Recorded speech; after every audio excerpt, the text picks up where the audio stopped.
ভক্ত দাসিকা আর অপরদিকে আমার ভগবান জগন্নাথ। কোন জগন্নাথ? আপনারা তো গেছেন বাবা পুরী ধাম, তাই না? যে জগন্নাথকে আমরা দেখতে পাই কোথায়? যদি আসে সেই আমাদের রথের সময়। কি রথের সময় আমরা জগন্নাথকে দেখি কোথায়? রথের মাঝে। তাই আর যদি এক দেখা যায়, যদি আমরা পুরীতে যাই তবেই আমার জগন্নাথ ভগবানকে দর্শন করতে পারি। তাই সেইখানে দাঁড়িয়ে আজকে অনুরোধের এই পালা আমাদের গাইতে হবে। তাই যেহেতু বাবা নতুন হঠাৎ বলেছে এই পালা আমরা শুনবো, তাহলে ভক্তের মনের বাসনা পূর্ণ করতেই হবে। যতটুকু পারবো বলবো, কেননা আপনারাই বাবা ভগবান, তাই না? আপনারা যা বলাবেন তাই বলতে পারবো, আপনাদের ছাড়া কোনো গতি নাই আমাদের। তাই আজকে আমি মিনতি পাল নাম বাদ দিয়া ভক্ত দাসিকা হইয়া আমার বিপক্ষের বাবুক, আমার শ্রদ্ধেয় কাকা বাবুকে রেখে দিলাম আমার ভগবান জগন্নাথের জায়গায়। ভগবান জগন্নাথের জায়গায় রেখে ওনার কাছে কিছু জিজ্ঞাসা করবো দান। কেননা মা ভগবানকে প্রশ্ন করবার মতো ক্ষমতা বাবা আমার নাই। ও মা, ভগবানকে প্রশ্ন করা যায়? হ্যাঁ, ভগবানকে প্রশ্ন করা যায় না। আমি ভগবানের কাছে জানতে চাইতে পারি, আমি ভগবানের কাছে বুঝতে চাইতে পারি। যেটা আমার জানা নাই সেটা আজকে ভগবানের নিকট জিজ্ঞাসা করে যাব দান।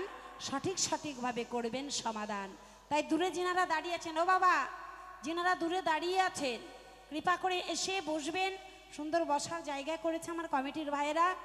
যিনারা দাঁড়িয়ে আছেন যতটুক সময় থাকবেন বসে বসে একটু বাউল গান শ্রবণ করবেন, তাই না মা? কেননা দাঁড়িয়ে দাঁড়িয়ে আর কেমন দেখা যায়, দেখতেও ভালো দেখা যায় না। আসরটা বাবা আপনাদের, কি বৃন্দাবনটা আপনাদের, সাজানোর দায়িত্বটাও আপনাদের। বৃন্দাবন যেমন করে আপনারা সাজাবেন তেমন ভাবে সুন্দর লাগবে, কি সেটা দায়িত্ব কিন্তু আপনাদেরই হয়। তাই জয়গুরু জয়, যাবো গানের সুরে ছন্দে।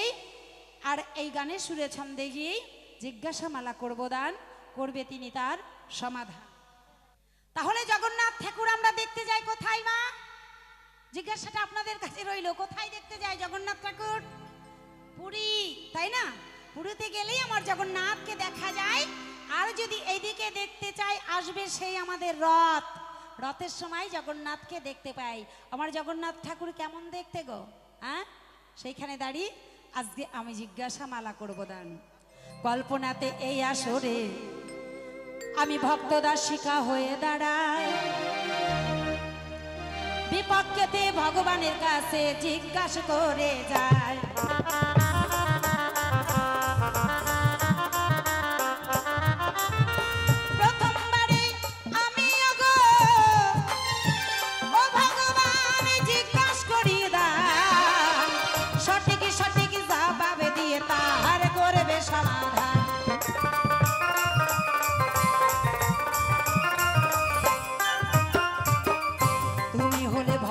জগন্নাথ শাস্ত্রে জানি তাই, তোমাকে আমরা দেখতে সবাই পুরী ধামে যাই।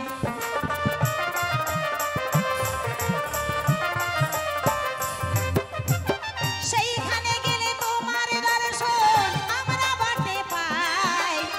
সেইখান থেকে কিছু কথাই আমি জিজ্ঞাসা করে যাই।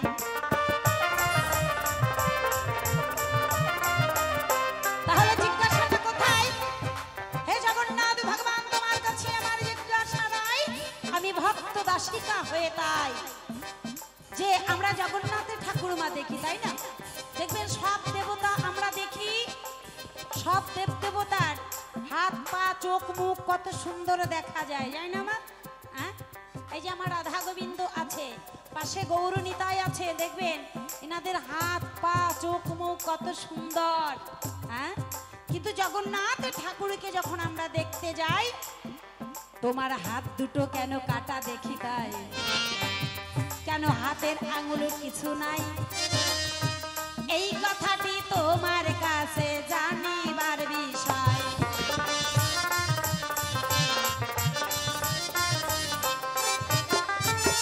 তোমার জন্ম বৃত্তান্ত কিছু জানিবার চাই। এই কথাটি ও ভগবান দেখো আমার জানা নাই।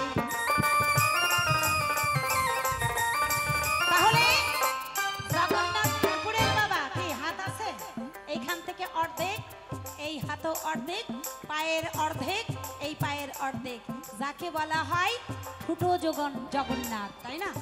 কি বলেন ও মা? কেউ যদি কাজকর্ম না করে, বাড়িতে যদি ঘুমিয়ে থাকে, কাজকর্ম করবে না, বলবে এই তুমি কাজ করছো না, ঠুটো জগন্নাথের মতো বসে রয়েছো, তাহলে তুমি ভগবান জগন্নাথ। তোমাকে কেন ঠুটো জগন্নাথ বলা হয়, কিসের কারণে তাই এই কথাটি ও ভগবান আমার জানা নাই।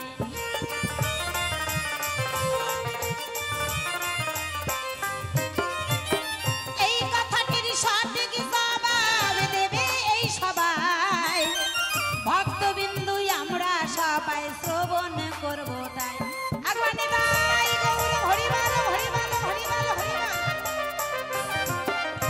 আবার দেখা যায় যে জগন্নাথ পুরীতে, মানে পুরী ধামে যারা গিয়েছেন, দেখবেন পুরী ধামে জগন্নাথ মন্দিরে উঠতে গেলে, আমরা যদি কোনো দেবদেবতার মন্দিরে উঠতে যাই বাবা, তাহলে উঠতে গিয়ে দেখি সব সিঁড়িগুলো একই রকম হয়, হয় না?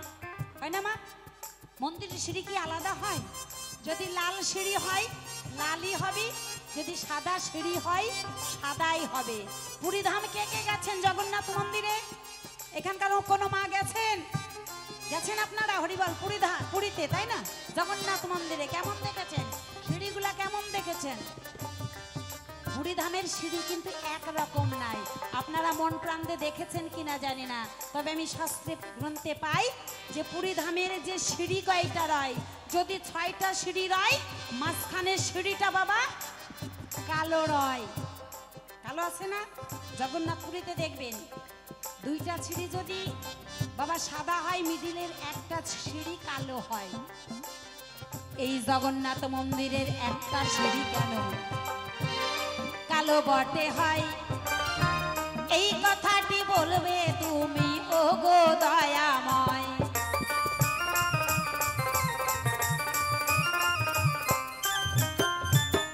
কিসের কারণে জগন্নাথ মন্দিরের একটা সিঁড়ি গো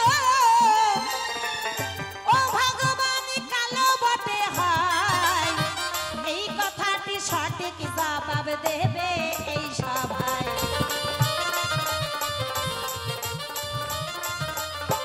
আবার জগন্নাথ মন্দিরে ঢুকবার আগে, মানে ওই মন্দিরে যাবার আগে একটা হনুমান মন্দির আছে মা, আছে না? নদীর তীরে একখানা হনুমান মন্দির আছে, ভালো করে লক্ষ্য করে দেখবেন সেই হনুমানটা কিন্তু বাঁধা আছে, তাই না?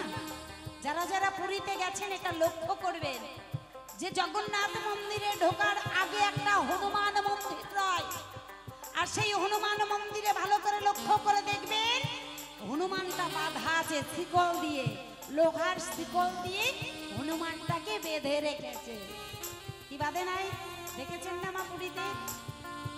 তাহলে তোমার মন্দিরে ঢোকার আগে নদীর তীরে হনুমান মন্দির রয়, হনুমানটাকে শিকল দিয়ে পিঠ মুড়া দিয়ে বাঁধা রয়।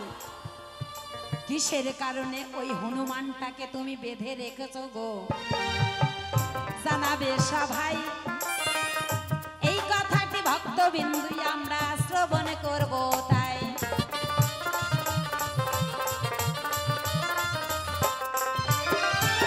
প্রথমবারে ও ভগবান তোমার কাছে গো এই 3টি কথা জানিবার বিষয়, এই কথাগুলো আমার কিন্তু জানা বটে নাই।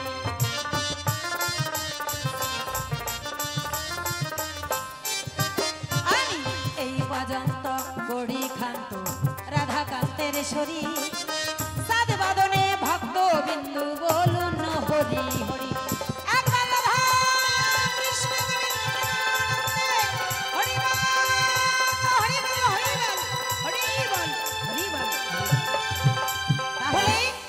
আমার ভগবান জগন্নাথের কাছে এই 3টি জিজ্ঞাসা রয় যে তোমার মন্দিরের বারান্দার সিঁড়িগুলো একটা কেন কালো রয়? সবকটাই কালো হতে পারত, কি সবকটা লাল হতে পারত, সবকটাই সাদা হতে পারত, কিন্তু দেখা যায় যে একটা সিঁড়ি কালো আর বাদ বাকি সব লাল। কিসের কারণ কালো হয়? আর তোমাকে কেন সকলেই ঠুটো জগন্নাথ বলে? তোমার হাত দুটো কোথায় গেল তাই? হ্যাঁ, পা দুটো কোথায় গেল? তুমি ঠুটো জগন্নাথের মতো হাত টান করে বসে রয়েছো, তাই কিসের কারণ? এইটা জিজ্ঞাসা। আবার দেখবেন জগন্নাথ ঠাকুর কেমন দেখতে গো, আমার রাধা গোবিন্দের চোখগুলো বাবা টানা টানা, আবার জগন্নাথ ঠাকুরের মানে ওনার চোখগুলো বাবা রসগোল্লার মতো গোল, তাই না? রসগোল্লার মতো বাবা লেপা পোছা। তাহলে এই কয়টি কথা তোমার কাছে জিজ্ঞাসা করে দান, সঠিকভাবে করবেন সমাধান। এখন আমি বসে যাই, আমার ভগবানকে পাঠাই, দেখি আমার ভগবান সে কোনো কথা কয়, কোনোভাবে দেয় তিনার ভাবের পরিচয়। ভগবানের মুখশ্রুতবাণী আমরা সকলেই শ্রবণ করব, তাই জয় গুরু জয়, জয় গুরু জয়। করার পরে যখন কৃষ্ণ রাত্রেবেলা ঘুমায়, ঘুমের ঘরে রাধা রাধা বলে তার বক্ষ ভিজে যায়। রাধা রাধা বলে যখন কেঁদে ওঠে, চমকে ওঠে, তাই একদিন রুক্মিণী মনে মনে ভাবে, তাই আমরা অষ্টমহিষী এত সযতনে কৃষ্ণরে সেবা দেই, তবু রাধা রাধা বলে কাঁদে, এই রাধাটাকে জানতে বাসনা জাগলো অন্তরে। এবার কি করবে? পরদিন জিজ্ঞাসা করে সত্যবমার ধারে, আচ্ছা বোন বলো তো, তোমার কাছে যখন কৃষ্ণ গুণনিধি থাকে সে কি রাধা রাধা বলে ডাকে? বলে হ্যাঁ গো দিদি, আমার কাছেও যখন ঘুমায়, ঘুমের ঘরে রাধা রাধা ডেকে তার বক্ষ ভিজে যায়। জাম্বুবতীকে ডেকে বলে, জাম্বুবতী একই কথা কয়। সবাই আশ্চর্য বিষয়, তাহলে কে এই রাধা? রাধাটা কে জানতে হয়। করুণা দেরি এখন জানে কার কাছে, কার কাছে কই? তাহলে চলো আমরা সবাই মিলে শাশুড়ি মার কাছে যাই। তাহলে শাশুড়ি মা কে? শাশুড়ি মা হচ্ছে বলরামের মা অর্থাৎ রোহিণী, আর কৃষ্ণের মা হচ্ছে দৈবকী, তাই না? এবার তাদের কাছে গিয়ে যখন কয়, তখন বলে, মা রাধা কে আমি জানি, কিন্তু কৃষ্ণ কেন রাধা রাধা বলে কাঁদে এটা তোমাদের বলতে পারবো না। বলে কেন মা? দেখো মা, ছেলের প্রেমের কথা এটা তো বৌমাদের কাছে বলা যায় না, যায় বাবা? আমার ছেলে বিয়ের আগে কারোর সঙ্গে প্রেম করছে, এখন ছেলে বিয়ে হয়ে গেছে, যদি বৌমার কাছে কই তাহলে বৌমার মন মেজাজ কি ভালো থাকে? থাকে না। এই জন্য শাশুড়ি করে মানা, মা ওসব কথা বাদ দাও, ওগুলো শুনতে হবে না। কিন্তু 8 জন মহিষী এমন করে নাচরবান্দা হয়ে ধরল যে, না মা তোমাকে বলতেই হবে, আমরা জানতে চাই। তাতে আমাদের কোনো খেদ নাই, কোনো দুঃখ নাই।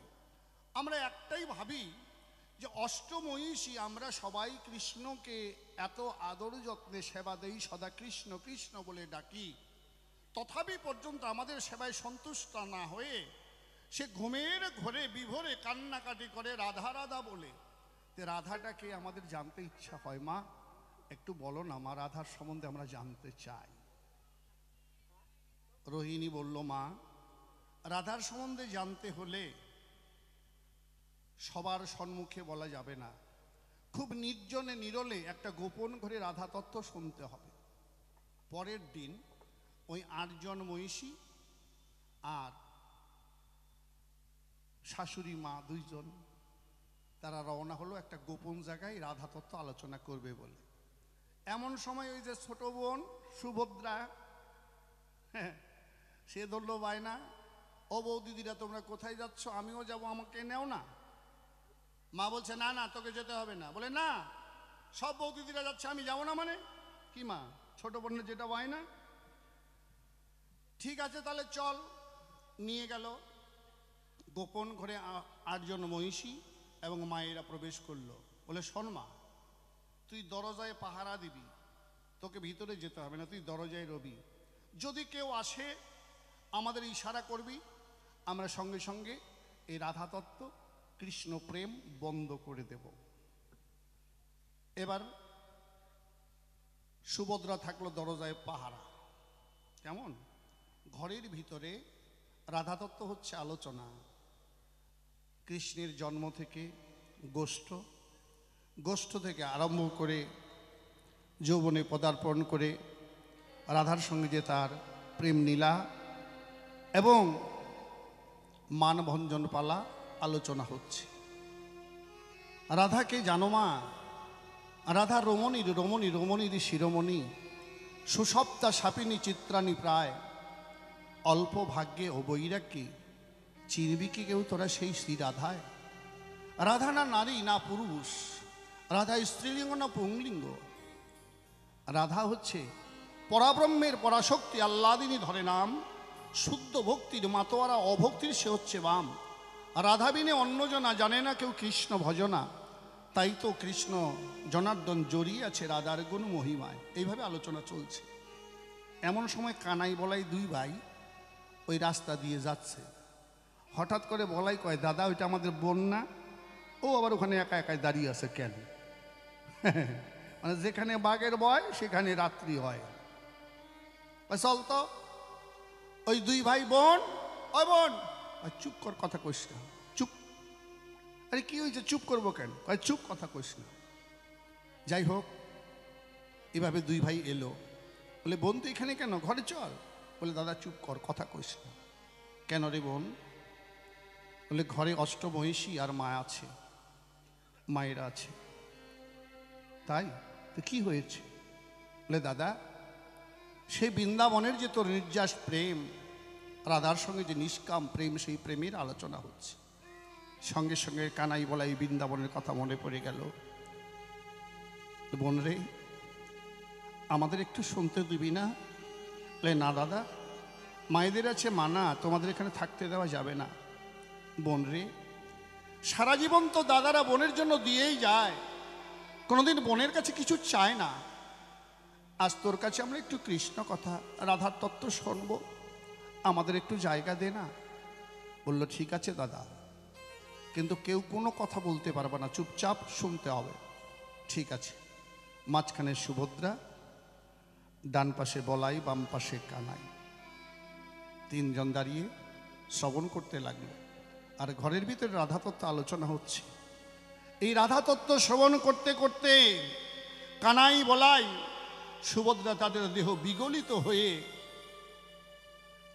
যে রূপটা আমরা দর্শন করছি এইরকম চেহারা হয়ে গেছে। এমন সময় নারদমণি সেদিক দিয়ে যায়, দেখে আশ্চর্য বিষয়, এ কি প্রভুর এই কোন রূপ? প্রভু দিকে দেখতে দেখতে গলে যায়, গলিত হয়।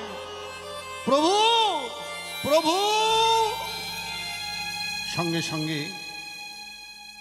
প্রভু শরণে এলেন, আবার আগের মতো মূরতি হলেন। প্রভু, কি রূপ দর্শন করলাম, আমি এই রূপ আবার দর্শন করতে চাই। বলে, না, এখন আর এই রূপ দর্শন করা যাবে না। আগত কলিযুগে আমি এই রূপে, জগন্নাথ রূপে পূজিত হব, তখন আমার এই রূপ দর্শন করবে। তাহলে এই যে একটা কারণ, আর একটা কারণ আপনাদের সকলের জানা। কি? দারুক বৃক্ষে, দারুক বনে নিম্ব গাছের ডালে কৃষ্ণ যখন বংশী বাজায়, জরাবেদ কৃষ্ণের পাদুকা দেখে, তার চরণ দেখে পাখি মনে করলো, কারণ কৃষ্ণের পদতল লাল আভাযুক্ত। জরাবেদ মনে করেছে পাখি গাছের ডালে বসে আছে, তাই তিনি স্বর মারলেন। জরাবেদের স্বরাঘাতে কৃষ্ণ ভূতলে পড়ে গেলেন। যখন এই তীর লেগেছে পায়, কৃষ্ণ বলছে, আহ, কে আমায় বধিলে? অমনি জরাবেদ দেখছে, কি, আমি তো সর্বনাশ করে ফেললাম যদুকুল শ্রেষ্ঠ, যদুকুলপতি ভগবান শ্রীকৃষ্ণকে আমি আঘাত করেছি। ছুটে এসে জরাবেদ চরণে ধরে কান্নাকাটি করছে, প্রভু আমি অপরাধ করে ফেলেছি, আমায় ক্ষমা করুন। ভগবান কৃষ্ণ বলল, ওরে জরা, তোর কোনো অপরাধ নেই। পূর্বশীতে তুই হয়েছিস বিশ্বরণ, কিন্তু আমার তো মনে আছে তুই বালিপুত্র অঙ্গদ ছিলি, আমি ছিলাম রাম রঘুমণি। যেদিনে চোরাবানে রাম হয়ে আমি বালিকে বধ করেছিলাম, সেদিন তুই প্রতিজ্ঞা করেছিলি তোর পিতার মৃত্যুর প্রতিশোধ হতে চাই, তাই তুই ধনুক তুলে নিয়েছিলি। আমি বলেছিলাম, ত্রেতায় আমার সীতা হারিয়ে গেছে, তুমি সীতা উদ্ধারের সঙ্গ দাও, তোমার এই আশা পূর্ণ হবে আগত দাপর যুগে। তাই পূর্বস্মৃতি যখন দর্শন করালো, জরাবেদ চরণে প্রণাম করলো।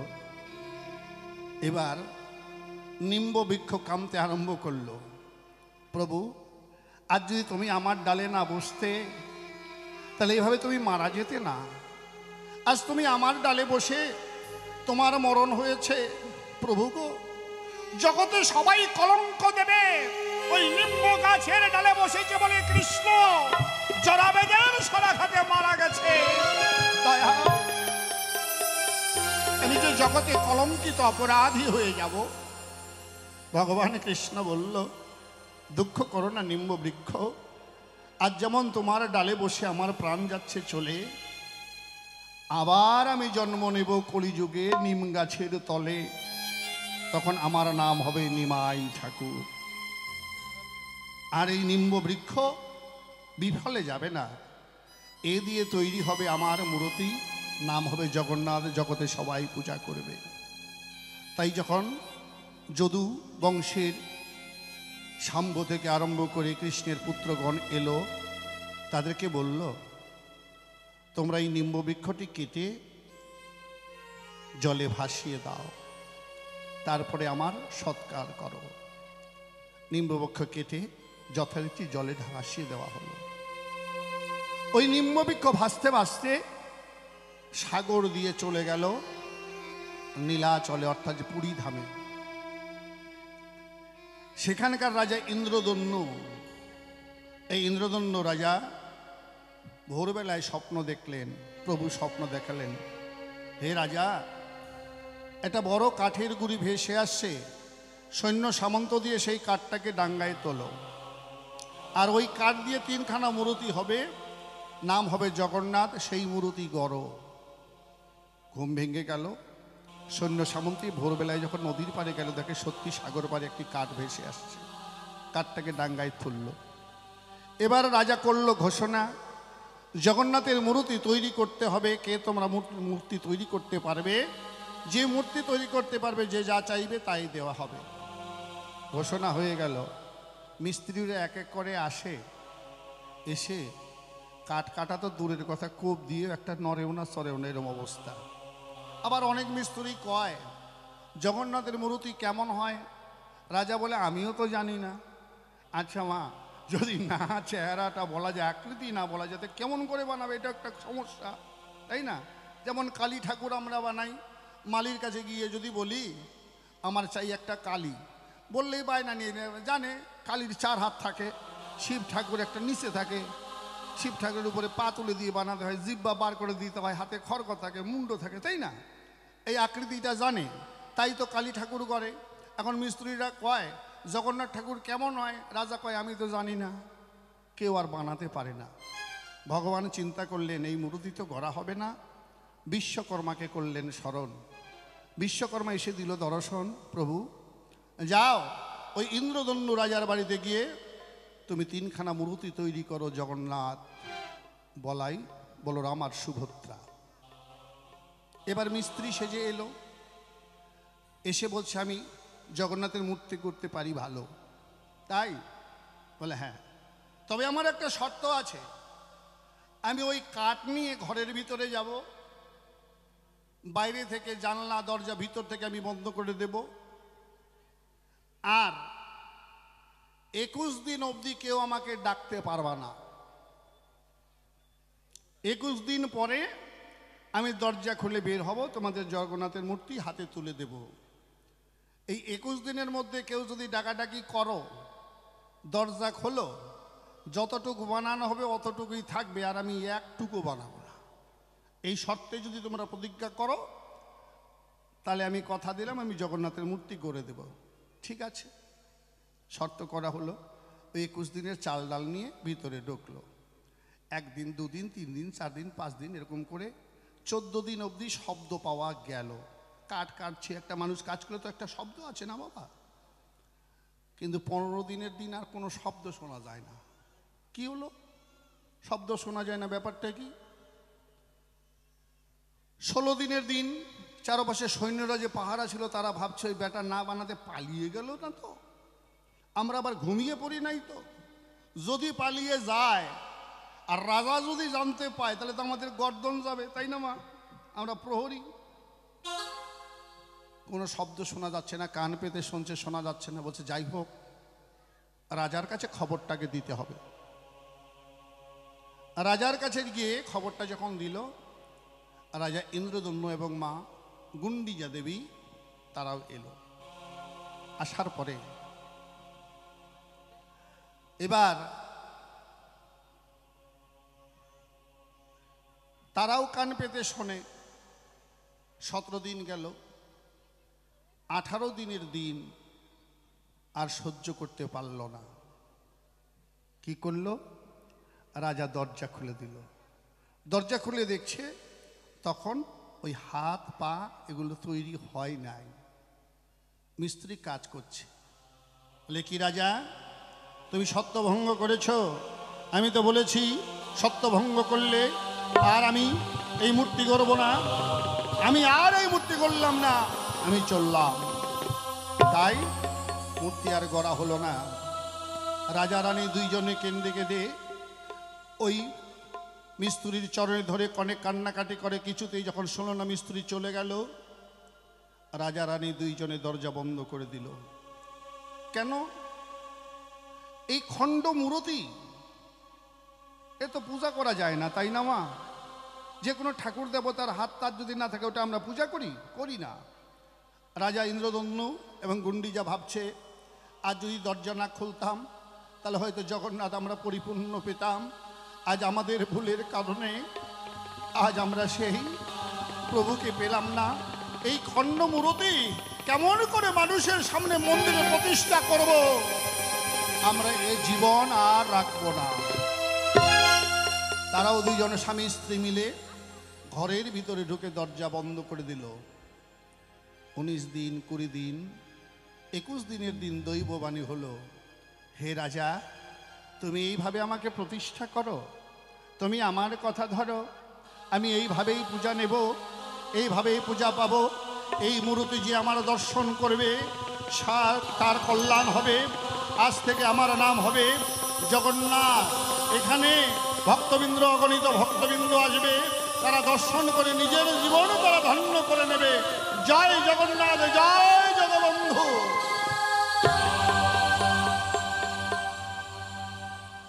এবার রানী গুন্ডিজা বলছে, প্রভু বেশ, তাই না হয় প্রতিষ্ঠা করব। তাহলে চলো, এবার আমি সুন্দর করে তোমার একটা মন্দির গড়ে দেব। আমার বাড়িতে চলো, রাজবাড়িতে চলো। জগন্নাথ বল, তখন আবার দৈববাণী হলো, না গো মা, যেখানে আমি প্রতিষ্ঠিত হয়েছি, তৈরি হয়েছি, যা করার তোমাদের এখানেই করতে হবে, এখানেই মন্দির গড়তে হবে। তবে মা, তোমার যখন আশা তোমার বাড়িতে নেবে, শোনো মা, ওই রথের মেলা হবে, ওই সময় 7 দিন আমি তোমার বাড়িতে যাব, তোমার কাছে প্রকাশী। আজ থেকে জগতে জানবে তুমি আমার মাসি। ওই 7 দিন তোমার কাছে যাব, তোমার আদর যত্ন পাবো। তাই 7 দিন জগন্নাথ ওই মাসির বাড়ি যায় রথের মেলার সময়। মাসিটা অন্য কেউ নয়, ওই রাজার যে ঘরণী, যার নাম গুন্ডিজা দেবী মহারানী। হরিবল হরিবল। এই হচ্ছে মূল ঘটনা। এখন সিঁড়ি একটা কেন কালো, হনুমান কেন বাধা, তাই না মা? আহা, বেশ বেশ ভালো। একটা গান গাই, তারপরে পরিশুদ্ধ জবাব দিতে চাই। জয় গুরু।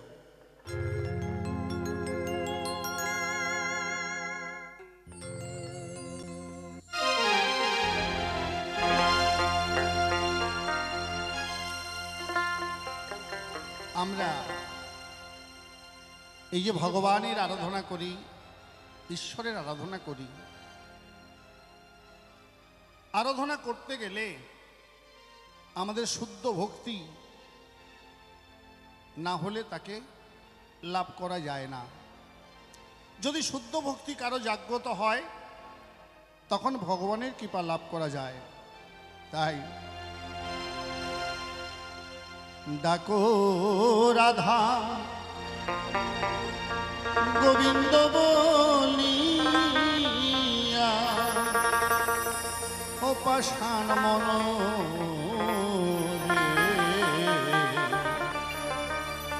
ডাকো রাধা গোবিন্দ বলিয়া,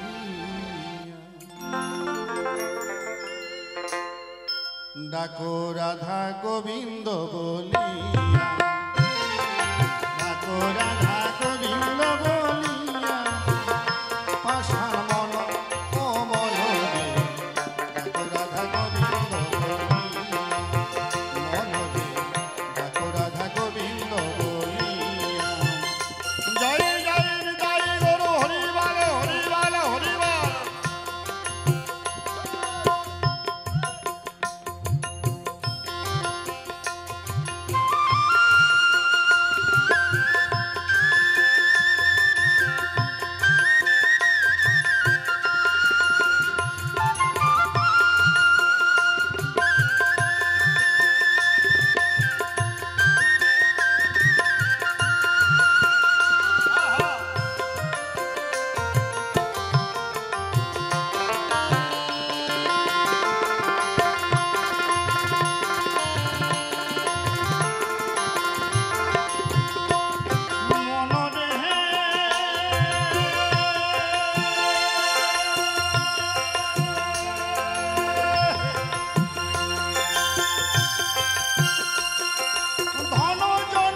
এসব শুধু নিশির স্বপন, দুদিন পরে রইবে রে পড়িয়া।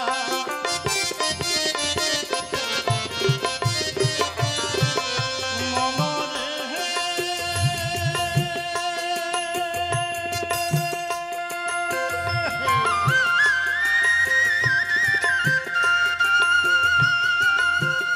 তোমার ধন জন যৌবন জীবন এসব শুধু নিশির স্বপন, দুদিন পরে রইবে রে পড়িয়া। ও তুই কাল কাটালি রঙ্গ রসে পরে রিপু গণের বসে, কাল কাটালি রঙ্গ রসে পরে রিপু গণের বসে। গোনাদিন গেল রে চলিয়া, পাষাণ মনে ডাকো রাধা গোবিন্দ বলিয়া, ডাকো রাধা গোবিন্দ বলিয়া।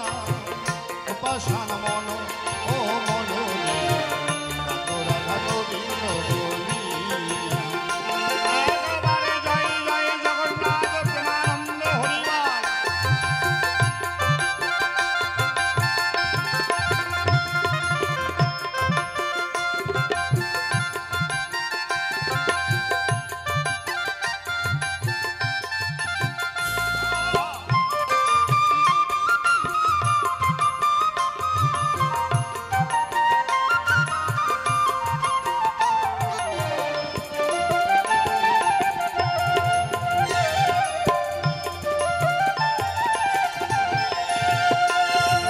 মনরে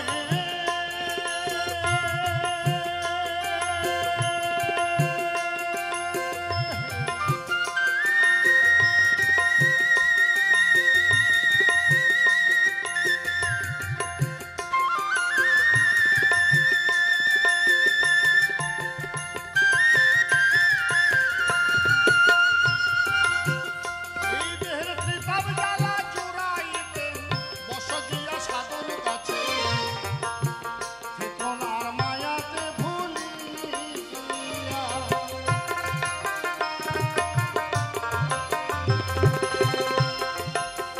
এই দেহের ত্রিতাপ জ্বালা জুড়াইতে বস গিয়া সাধুর কাছে, থেকো না আর মায়াতে ভুলিয়া। অনেক তো মায়ায় সংসার করলাম, মনরে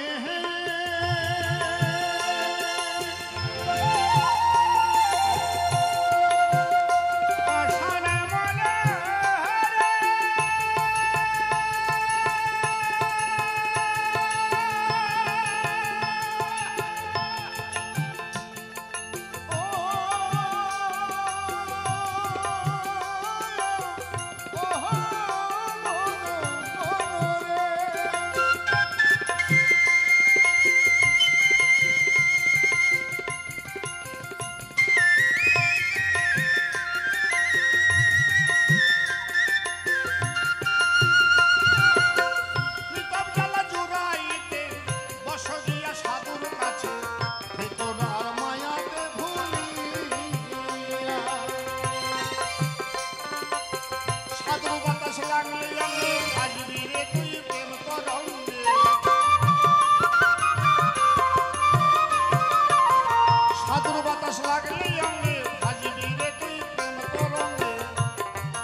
সদা অনুগত হইয়া।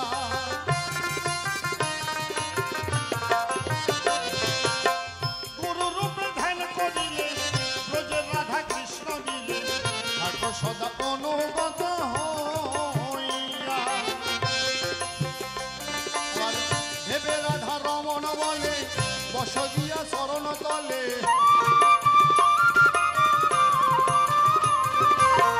ভেবে রাধা রমণ বলে বস দিয়া শরণ তলে।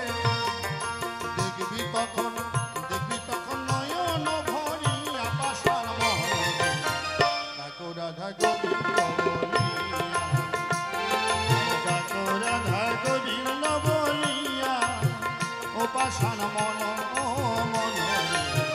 ডাকো রাধা গোবিন্দ বলিয়া, বলিয়া, ডাকো রাধা গোবিন্দ বলিয়া, ডাকো রাধা গোবিন্দ বলিয়া। কেন হনুমান একা হইয়াছে দেই গো পরিচয়। হনুমানের জগন্নাথকে কিন্তু ভগবান বলে মানতে চায় নাই, যাহা শাস্ত্রে পাওয়া যায়।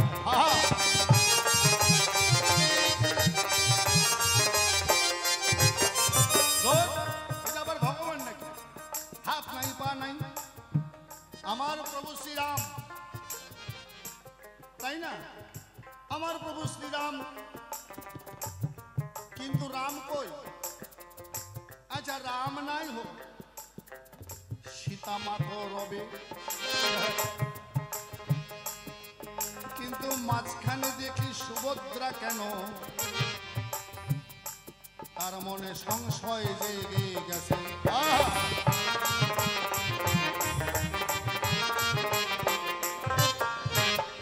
কৃষ্ণ হলে রাধা থাকবে, তাই না? ভগবান যদি কৃষ্ণ হয় তার সঙ্গে তো রাধা থাকার কথা, কিন্তু এখানে বোন সুভদ্রা,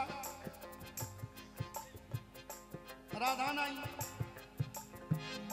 আমার সীতা মাও নাই।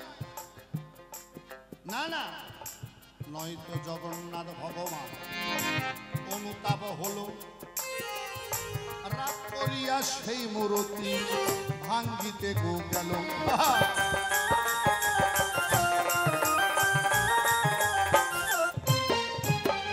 অমনি প্রভুর কৃপায় দেখো বন্দী হইয়া যায় জগন্নাথ নিজ মূর্তি তখন গো দেখায়।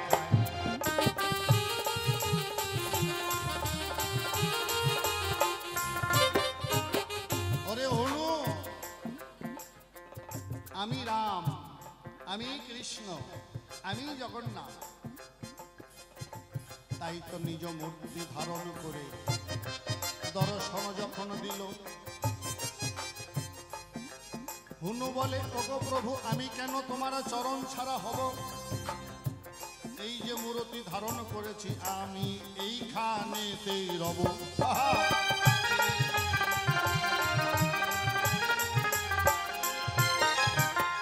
আমি এইখানে থাকবো, এখান থেকে যাব না প্রভু। নিত্য নিত্য তোমার ভক্ত দর্শন করব, তোমার প্রসাদ পাবো, আমি ধন্য হয়ে যাব। এবার একটা সিঁড়ি কেন কালা তোমায় দেই গো কইয়া। ব্রজের কৃষ্ণ কালা যে সেখানে গেছেন ও গো রইয়া।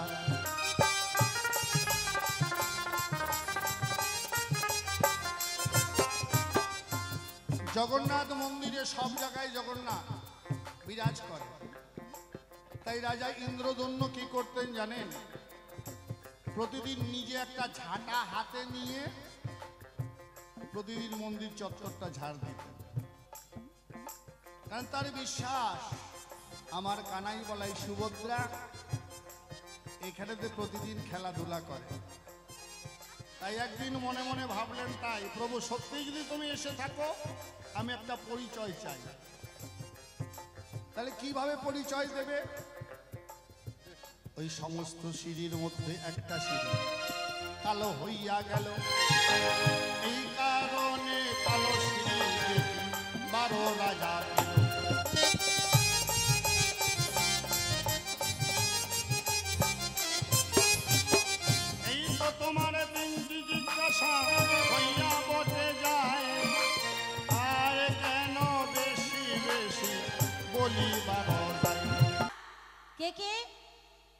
জগন্নাথের পূজায় কি কি ভোগ লাগে গো? আমরা অনেক পূজাতে অনেক ধরনের ভোগ দিই, তাই না? চাল, কলা, বাতাসা, অমুক তমুক দিয়ে ভোগ সাজাই, কিন্তু জগন্নাথের ভোগ আপনারা কে কে দিয়েছেন? কি কি লাগে? কি কি লাগে ও মা, কে কেউ জানেন? কেউ জানেন? কে জানেন একটু হাত তুলবেন। হরে কৃষ্ণ, হরি বল। হ্যাঁ, জানেন না বাবা? জগন্নাথের পূজার অন্য কোনো ভোগ দিতে হয় না। তাহলে কি ভোগ দেয়? আউশের চাল আর মাসকালাইয়ের ডাল। হ্যাঁ, সত্যি। হ্যাঁ, তাহলে যেটা চলেই না কোনো, আমরা বাবা এইগুলা খাই না, কিন্তু জগন্নাথ ঠাকুরকে এই ভোগ না দিলে ওনার ভোগই হয় না, অন্য কোনো কিছু ওনার রোতেই না। আউশের চাল আর মাসকালার কালো ডাল, এই নাকি ভোগ দিতে হয় জগন্নাথ পূজায়। তাই তাহলে হে জগন্নাথ গোসাই, তোমার কাছে আমার জিজ্ঞাসা রয় যে আউশের চাল আর মাসকালার ডাল তোমার এত কেন প্রিয় হয়, একটু বলে যাবে এই সভায়। আবার দেখুন, জগন্নাথের নাকি একাদশী নাই। একাদশী থাকতে নেই কি মা?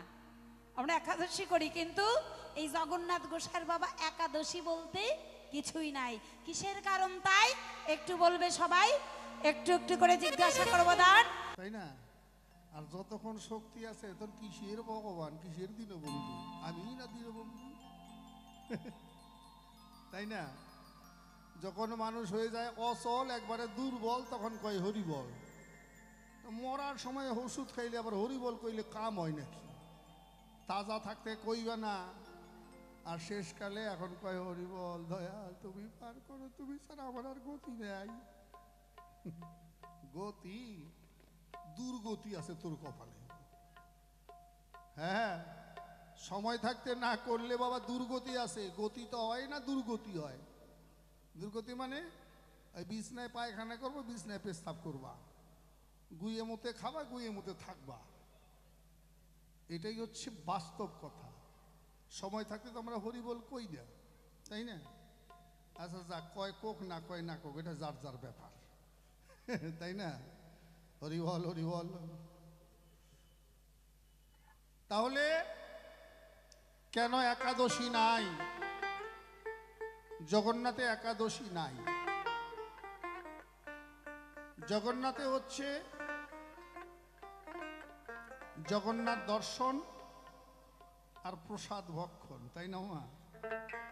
জগন্নাথে গিয়ে যদি কেউ প্রসাদ পায়, সেখানে একাদশী না করলেও হয়, কারণ সেখানে একাদশী করার নিষেধ আছে। একাদশী মানেটা কি, এটাই আমরা অনেকে এখনো জানি না। একাদশী মানেটা কি? একাদশী মানে হচ্ছে এক আদর্শী। একাদশী, এক আদর্শী, ঈশ্বরের আদর্শে চলা। আমার 10টা ইন্দ্রিয় আর মন, এই 10 ইন্দ্রিয় আর মন, এই যে 11 জন, এই 11 জন যেদিন তোমার হা কৃষ্ণ গোবিন্দ বলে সদা সর্বদা কাঁদবে, তোমার নিত্য নিত্য একাদশী হবে। আর তুমি একাদশী করো, আজকে খাইলা না ভালো, পরের দিন লাগাই দিলা বৌমার সঙ্গে ঝগড়া, তোমার একাদশীর ছাতা হইছে।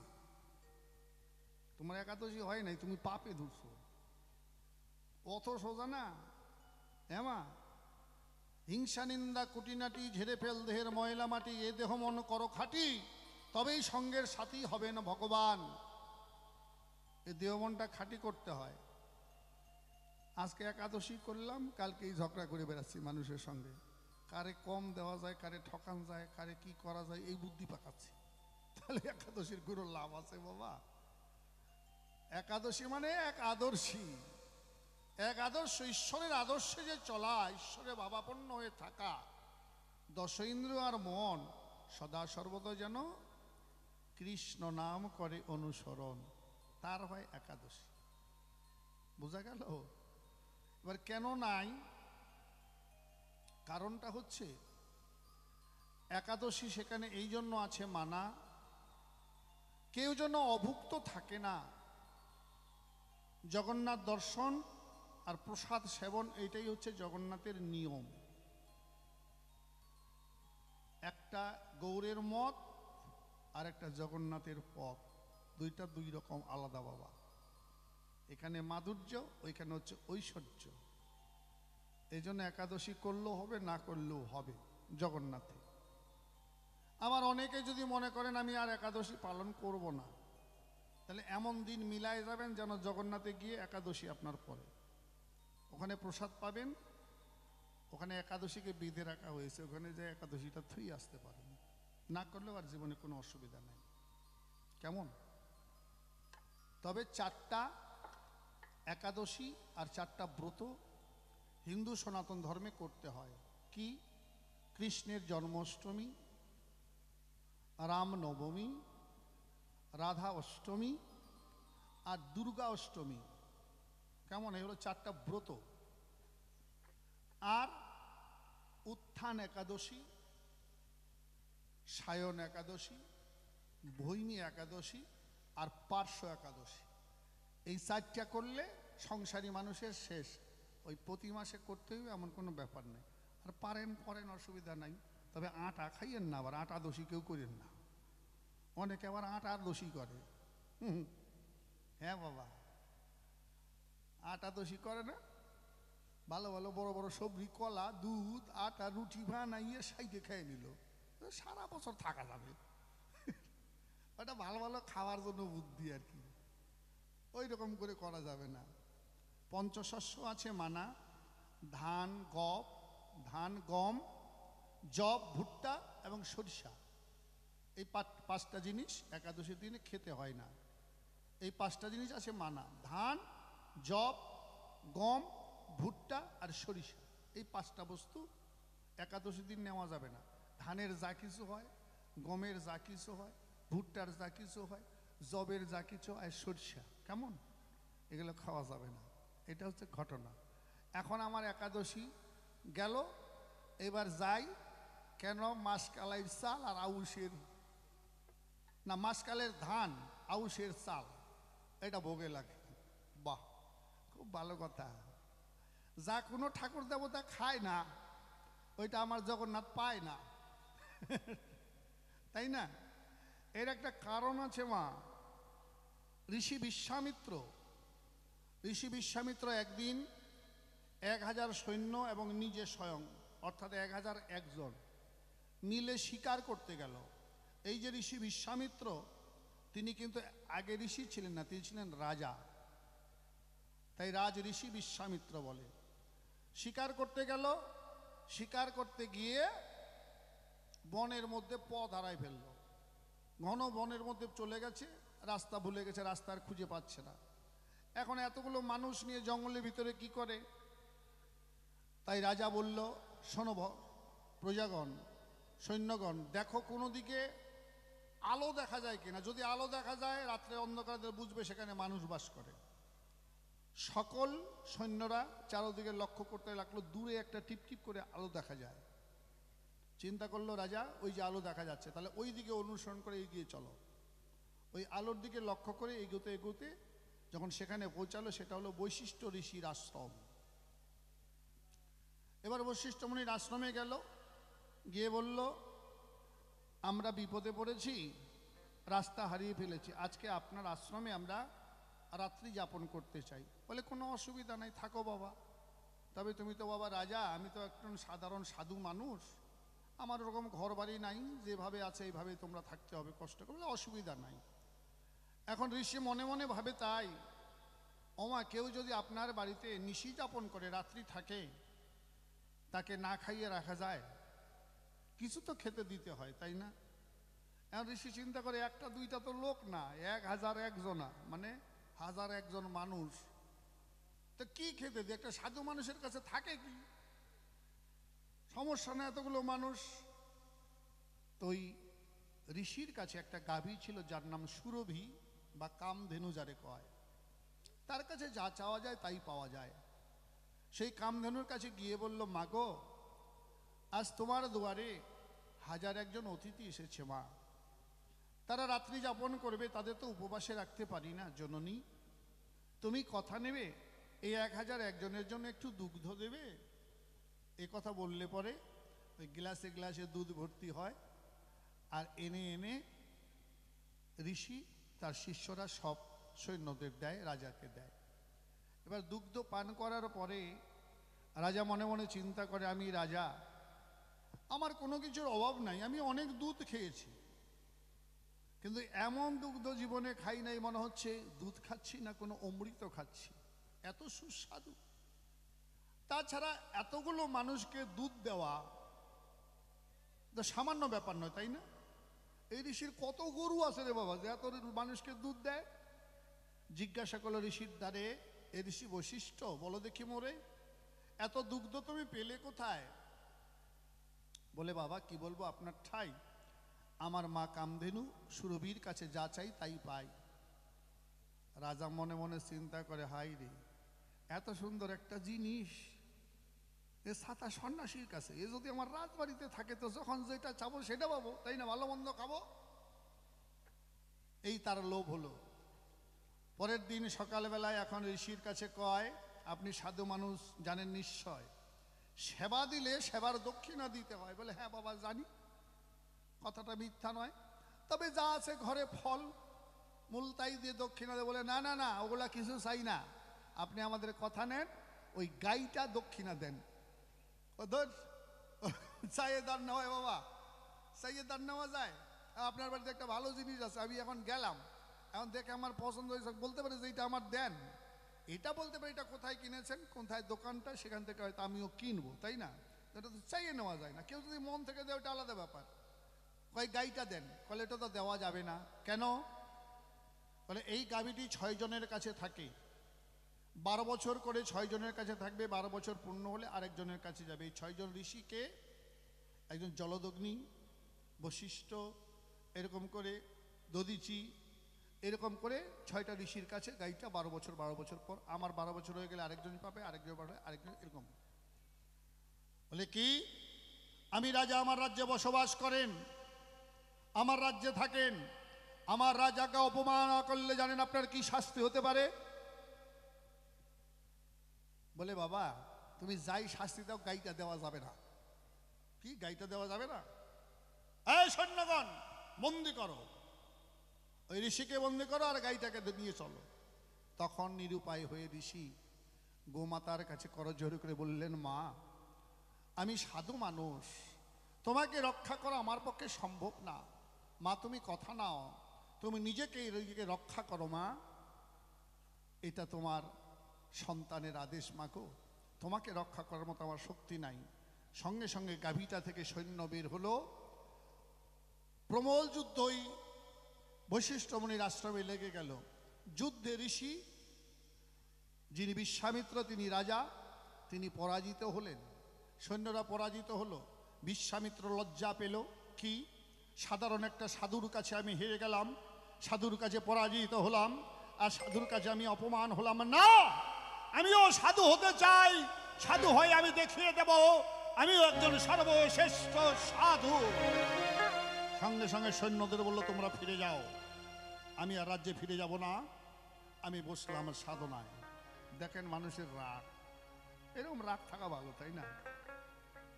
এই রাগ ভালো, এটাকে রাগ বলে না, এটাকে বলা হয় অনুরাগ, এটাকে বলে অনুরাগ।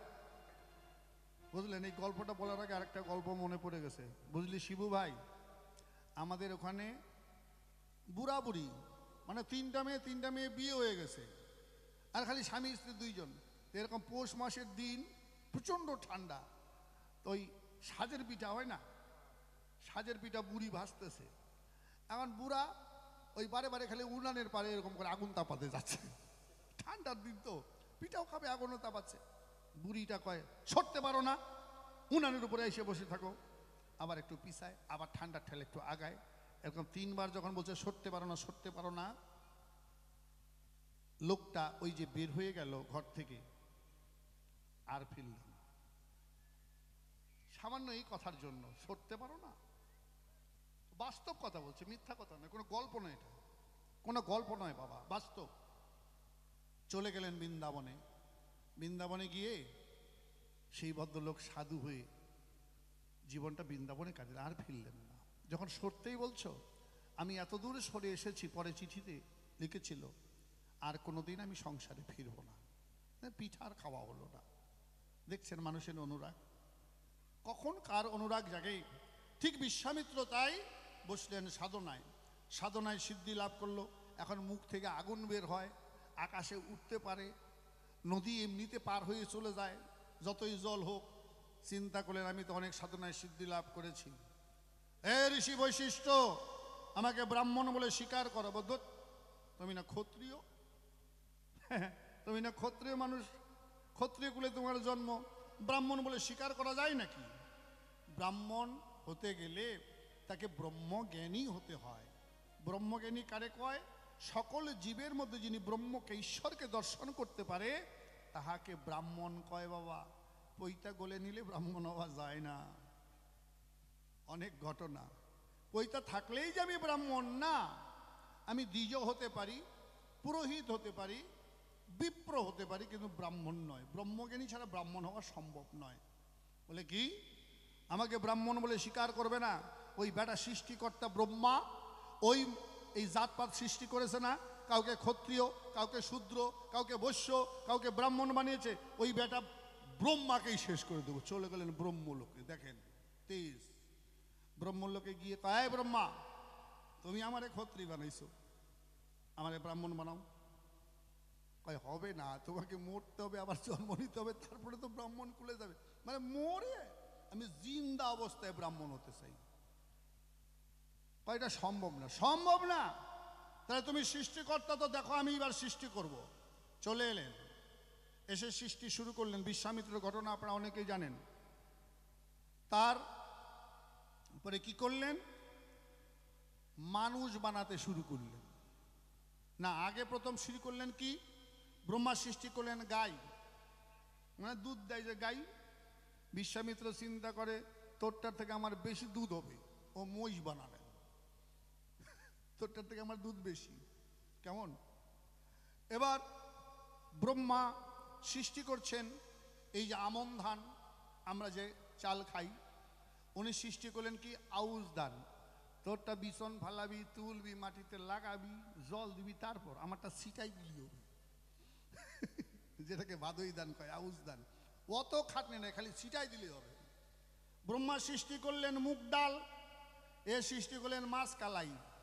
যত্ন মত্ন নাই, আর রান্না করলে এমনিতে খালি ভিতরে ভাত চলে যাবে। মানে সব খালি ব্রহ্মার সঙ্গে শত্রুতা আমি করে। তারপরে মানুষ বানাতে ধরে বলছে, মাথাটা বানায় কমপ্লিট। ব্রহ্মা নিরুপায় হয়ে শিবকে স্মরণ করলেন, বিষ্ণুকে স্মরণ করলেন। ত্রিদেব এসে তার সম্মুখে দাঁড়ালো। দেখো, সৃষ্টিকর্তা ব্রহ্মা, সংহারকর্তা শিব, পালনকর্তা বিষ্ণু, আমরা ত্রিদেব। তুমি তো আবার এইভাবে সৃষ্টি করতে পারো না মরতে। প্রভু যখন বললেন সাধন ভজনের দেহ, তো তার ক্রোধ সম্বরিত হলো। বলে বেশ, আমি যে মাথাটা বানাই ফেলছি, এটা কি হবে? মাথা তো বানানো হয়ে গেছে আমার। এটা তুমি যে মানুষ বানিয়েছ, ব্রহ্মার সৃষ্টিকর্তা মানুষ, ব্রহ্মা যে সৃষ্টি করেছে, যে মানুষকে বানিয়েছে, তারা সবাই মিলে তোমার এই মানুষের মাথাটাকে পূজা করবে, তাই? বলে হ্যাঁ। তাই আশীর্বাদ করলো, সেটা হলো নারিকেল ফল। নারিকেল ফল দেখবেন ওর মধ্যে চোখ আছে, মুখ আছে। মানুষের মাথা যেমন উপরে যে কতগুলা জঙ্গল, তারপরে শক্ত হাড়, নারিকেলের উপরে কতগুলা জঙ্গল, তারপরে শক্ত হাড়। মাথা ফাটান, তার ভিতরে গিলু, ওইটা নারিকেল ফাটালে তার ভিতরে শ্বাস, তার ভিতরে জল, ওইটা নারিকেল ফল। সর্বদেব দেবী পূজা পার্বণ সব জায়গায় লাগবে। কিন্তু প্রভু, আমি যে আউশের ধান আর মাসকালাই তৈরি করেছি, বলে কলিযুগে আমি যখন জগন্নাথ হব, তোমার এই আউশের চাল আর মাসকালের ডাল আমার সেবায় লাগবে। আমি নিত্য নিত্য তোমার এই আউশের চাল মাসকালের ডাল প্রসাদ পেয়ে ধন্য হয়ে যাব। তাই ভক্তবিন্দুরা প্রেমানন্দে তারা প্রসাদ পাবে। প্রেমানন্দে জয় জগন্নাথ, জগন্নাথ বলে ধ্বনি দেবে নিতাই গৌর হরিবল, হরিবল, হরিবল। এই ছিল জিজ্ঞাসা, হয়ে গেল খোলাসা। কেমন? হ্যাঁ।